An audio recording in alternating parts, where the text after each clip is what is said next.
Good morning, everyone. Welcome to, I believe it's week 12 in module 11.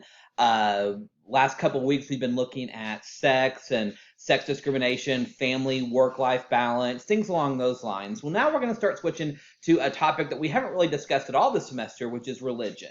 And religious discrimination, religious diversity, religious inclusion, et cetera, et cetera. And, this is a really fascinating topic for many reasons. The vast majority of us, I'm sure, have some form of religion. And just that's just based on statistical evidence nationwide. A vast majority of Americans have some form of religion. But you may find it really interesting to know that the fastest growing religion in America is actually no religion at all. And we'll get back to that in a second. But again, religious beliefs are so unique because they're very deeply held by a lot of individuals. Religion. A lot of people say that religion is something that you're born into, and for a lot of people, that's the case. Your family is deeply Catholic, your family is Jewish, your family is Baptist, and you are raised in that environment. It makes sense. So for a lot of people, they get their religion from their family and their friends and what they were brought up in. But, religion is one of those things that can easily change over time. If you are, born a man or a woman, that's kind of, one aspect of it. If you are born Hispanic or born black or born white, those tend to be consistent over time.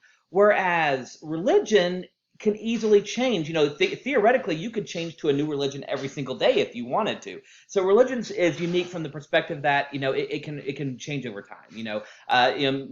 Myself personally, I was born in a very Protestant household, and when I met my wife, I converted to Catholic, and I've been Catholic ever since. But again, so I still believe in have a Christian faith, but just a different version of a Christian faith. So again, our religion can change over time, and religion is something that people hold very dearly in their hearts. So when we're looking at this week's topics, we want to look at religion as an aspect of diversity. What makes it diverse? What makes our beliefs so unique, and why are they so hardly held? You'll see in the chapter a lot of some legal cases involving religious discrimination. Make sure you pay careful attention to those because again, those really kind of set the tone for the rest of how we look at religion.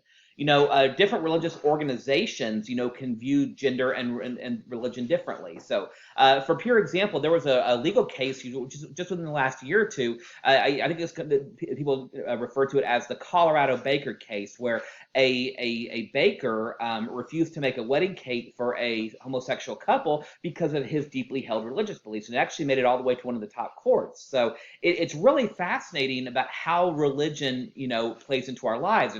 And again, you can have your own opinion whether or not you think, the baker should have been allowed to discriminate based on his religious beliefs or should not have been allowed to discriminate. That's for you and you alone to decide.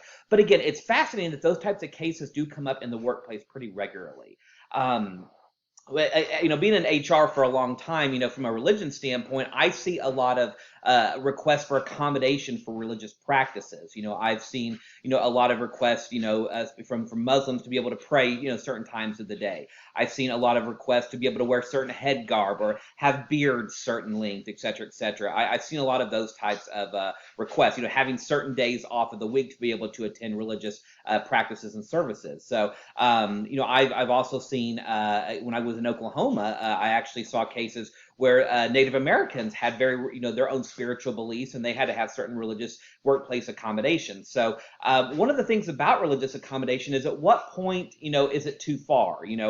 How much do employers have to accommodate, and how much do employers have to be willing to allow people to express their religion and express their religious beliefs? So that's going to be one of the discussions that we have this week, is about how we look at that, and at what point do employers have to be willing to engage, and when another point where they can say no, that is too much of a burden on the employment relationship. So we'll look at that. As I mentioned a few minutes ago, atheism or having no religion at all is a very growing, one of the fastest growing aspects of religion in our country. And again, I'm not here to lecture you on whether or not you should be religious, you should not be religious. Your own personal beliefs are yours, and you should be respected for your having your own beliefs. But it's important to be able to respect others' beliefs in our workplace, and that's really what I want you to take away from today's chapter is, and I'll give you a pure example. I remember about a year or two ago, I was at work around Christmas time, and I remember just my own nature. I came into the office,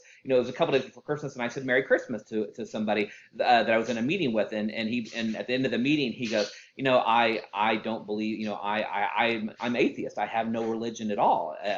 He goes, so by you saying Merry Christmas, it doesn't have the same effect on me as if you said it to somebody else who's Christian. He goes, he goes, I don't want to make a big deal of it, but I want you to know that, just saying that all the time, there's individuals like me who don't believe in the Christian religion.